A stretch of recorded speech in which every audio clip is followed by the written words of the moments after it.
চলে যাব আমি এই বাড়ি ছেড়ে, থাকবো না, থাকবো না আর। রুমি, রুমি প্লিজ, লক্ষ্মী মেয়ে তুমি কথা শোনো আমার। আমি কোনো বিচার বিশ্লেষণে আর যেতেই চাইছি না রুমি, আমি স্বীকার করে নিচ্ছি, আমি মেনে নিচ্ছি রুমি, তোমার ঘর থেকে টাকাটা আমি সরিয়েছিলাম। কি করবে বলো, কি শাস্তি দেবে? যা শাস্তি দেবে তুমি আমাকে দাও, আমাকে বলো তোমার যা বলার। তুমি তো জানো রুমি, তোমার দাদা ভাই চলে যাওয়ার পর মার মনের কি অবস্থা, তুমি ছাড়া আর কে বুঝবে বলো? তুমি তো মার মেয়ে।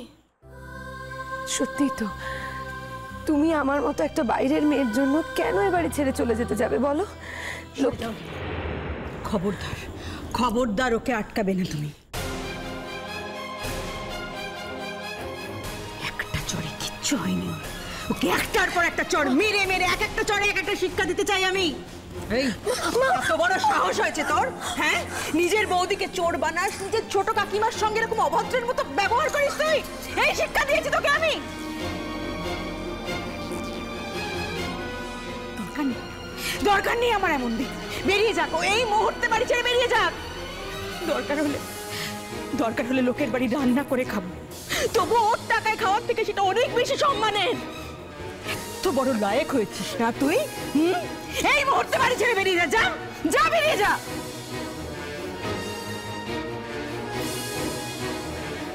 ঠিক আছে, ঠিক আছে, আমি বুঝতে পেরেছি, আসল দোষীকে ধরতে চেয়েছিলাম তো। আমার দাদা ভাইয়ের মৃত্যুর যে কারণ তাকে আইডেন্টিফাই করতে চেয়েছিলাম তো, তাই আজ আমার এই পরিণতি। তোমাদের সবাইকে আমার চেনা হয়ে গেছে, সবাইকে।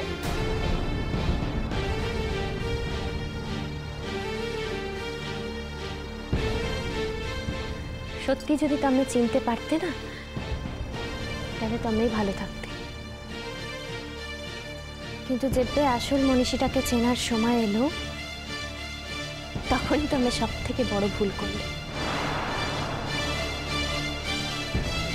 তোমরা গোটে অসহায় মনীষী, যে এই বয়সে তার জীবনে সবু কিছু হারিয়েছে, তবুও তোমাদের সবার মুখের দিকে তাকিয়ে এই বাড়িতে রয়েছে।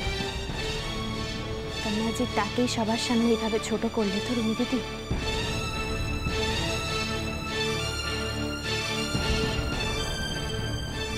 তোমরা তো নিজে জানো যে ভূমি দিদি এই কাজটা করেনি।